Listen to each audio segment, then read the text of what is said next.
Wow, this is already a fantastic panel. I kind of want to ask questions as opposed to speak, but I'll start by just adding some reflections to begin with. As you can tell from my accent, I am Canadian, but I do live over in the UK, and I've been there for the last 7 years now.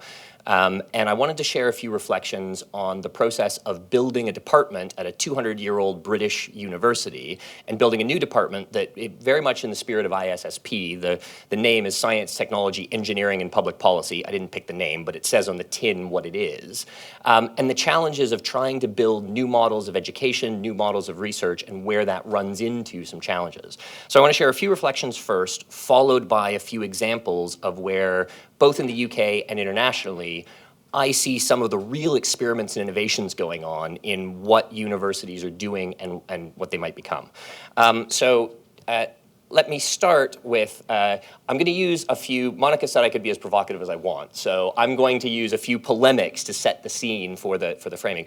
And one of them connects to something that Kim said about the model of academia is still very much designed to promote the idea of preparing people to be academics, particularly at the graduate level. And one of the ways that I get my British colleagues to think about this is I only know of 2 institutions that were founded in about the 12th century and haven't evolved much since then, and the Catholic Church is catching up a little bit here. So we need to think very carefully about whether the model of self-replication of graduate students, simply to be professors, is exactly the model that we want to be continuing with. A second one, I'm a 40-year-old, middle-aged, white male with tenure, which means I have a lifelong job. And to Denise's point, I could actually work until I died, but it would be 90 or 100 is sort of the life expectancy now, not 65 as it used to be.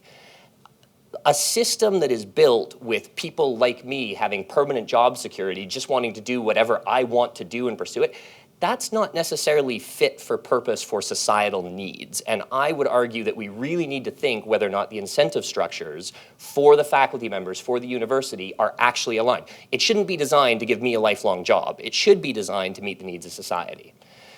To the point of, this links into the concept of the 4th Industrial Revolution, or Industry 4.0, as Leah was talking about.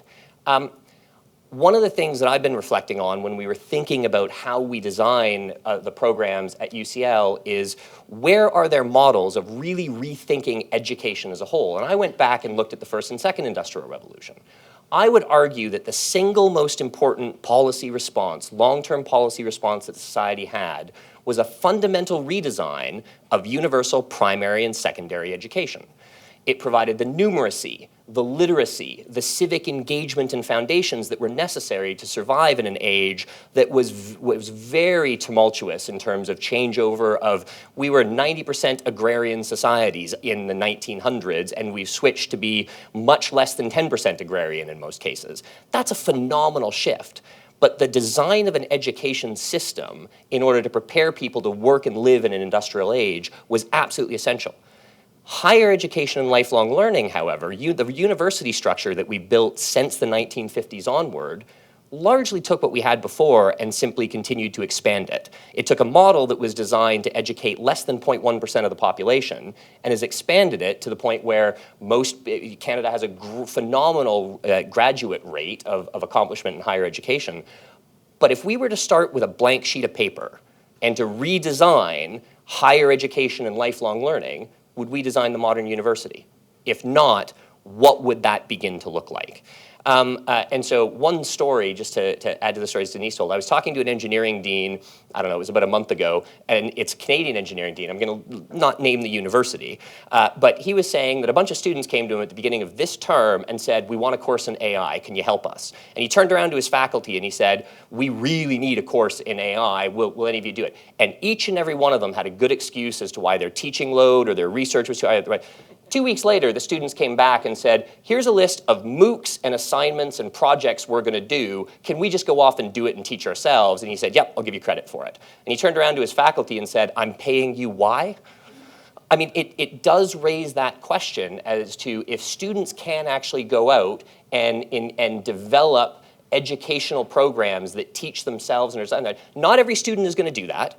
We do need classrooms, we do need that intersections, but it does really raise a fundamental question about what is the role of a faculty member in an era where it used to be that the profess part of professor was the job. You stand at the front and you'd profess because there was no other way to translate knowledge.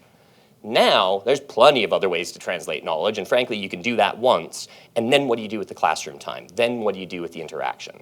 And this gets to some of the examples that I wanted to just briefly talk about. I will talk about a couple of examples of what we did at UCL and then look at a few other places that are doing very similar things. But at the heart of it is a single set of ideas. If the job of the professor is no longer to stand at the front and profess, what is it?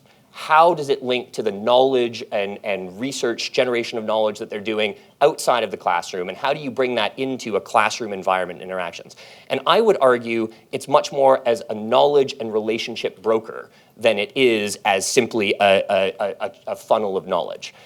So some of the examples, let me start with our master's programs at UCL. 50% of the degree is now so we run a Master's of Public Administration degree, and 50% of the degree is a project that they have to do with real-world clients where the faculty are just coaches, mentors, and brokers who are frankly learning with the students.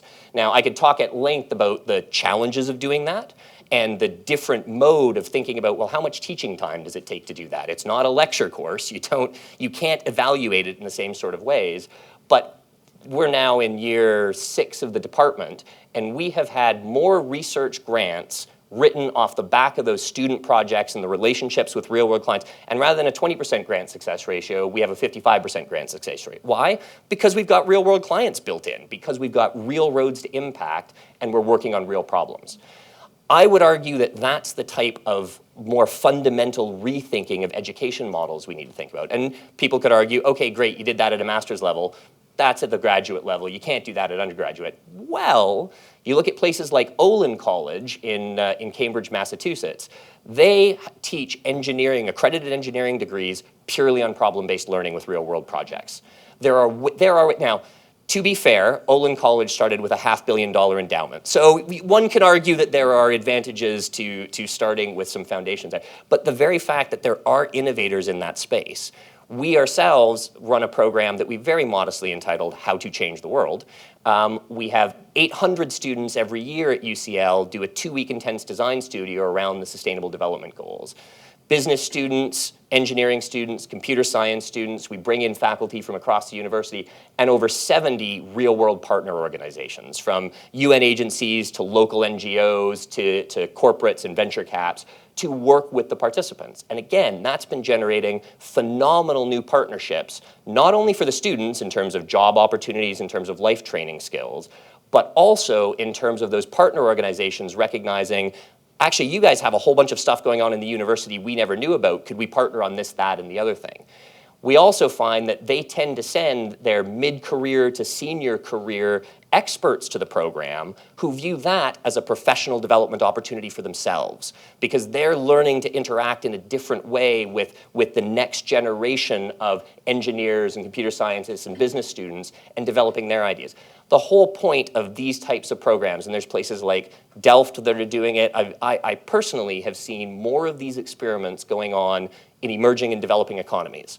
Why? They don't have the infrastructure of universities that have existed before, and they're not necessarily trying to replicate the same thing. They are confronting the real-world challenges right outside their door, whether it's Wits University in Johannesburg and the Soweto slum that's right on the edge of Joburg, or universities in India that are trying to tackle how do we not just have the inequality grow as fast as it's going, but harness the technology to address things right in front of us with our communities.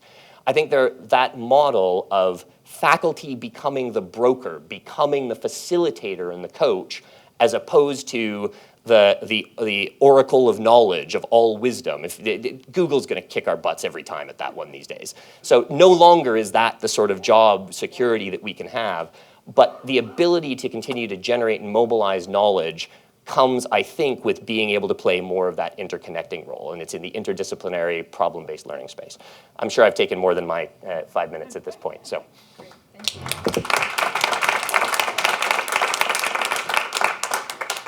gonna grab microphone, and then everybody can have a microphone.